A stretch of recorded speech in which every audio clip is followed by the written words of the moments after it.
जदयू में बचा क्या भाई? अब उन्होंने तो इस बात को कबूल कर ही लिया है कि कोई दूसरे दल का नेता उनका उत्तराधिकारी होगा। सही बात कर रहे हैं हिस्सेदारी की।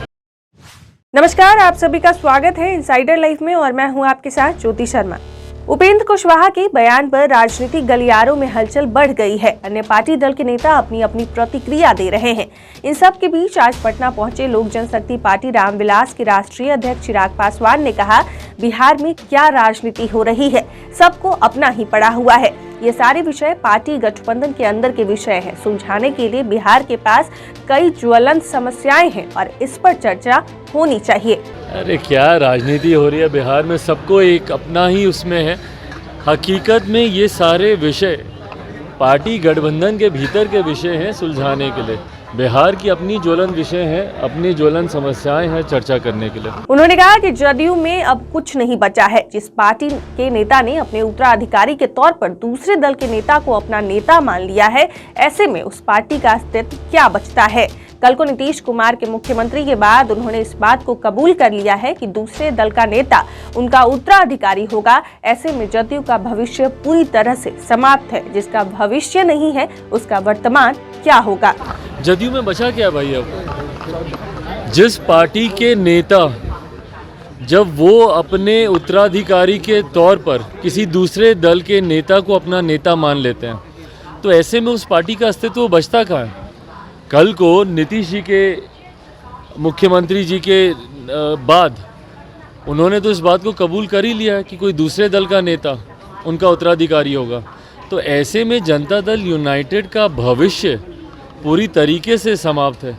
तो जिस पार्टी का भविष्य नहीं, उसका वर्तमान में बचेगा क्या?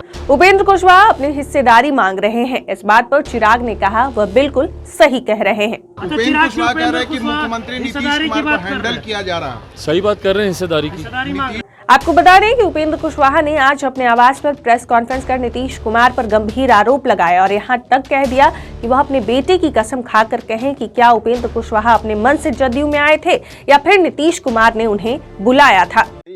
हम क्षमा चाहते हुए बात बोलेंगे। उस समय कहा गया मुख्यमंत्री जी से विधानसभा में भाषण देते हुए, तत्कालीन नेता प्रतिपक्ष ने कहा कि आपका मुख्यमंत्री जी नीतीश जी एक बेटा है आपको, और वह भी आपका अपना है कि नहीं है आप ही जानिएगा। अब इस तरह की बात जब पब्लिक डोमेन में बात है, कोई हम अलग से नहीं बोल रहे हैं, और जब मुख्यमंत्री जी के बारे में ऐसी बात की गई, मुख्यमंत्री जी को मैं अपने परिवार का सदस्य मानता हूं, मैं बड़ा भाई मानता हूं, उनको कोई इस तरह से कहे, उपेंद्र कुशवाहा स्वयं अपमानित महसूस करता है। इसलिए हमने उस समय ट्वीट किया था। आज मेरी ट्वीट पर कहा जा रहा है क्यों ट्वीट करते हैं। उस समय जब हमने ट्वीट किया और कहा, जिस व्यक्ति ने इस तरह की बात की, हमने कहा कि यह ठीक नहीं है, हम ऐसी स्थिति को हम नहीं बर्दाश्त कर सकते हैं। उस समय का ट्वीट और क्या कहा है हमने निकाल कर देखा जा सकता है। उसके बाद पहला कॉल 2020 विधानसभा चुनाव के बाद खत्म होने के बाद और हमारा जो विलय हुआ, उस दौरान सबसे पहला कॉल उपेंद्र कुशवाहा और नीतीश कुमार में बातचीत के लिए उपेंद्र कुशवाहा का कॉल नहीं गया था, स्वयं नीतीश कुमार जी ने कॉल करके हमसे बात की थी।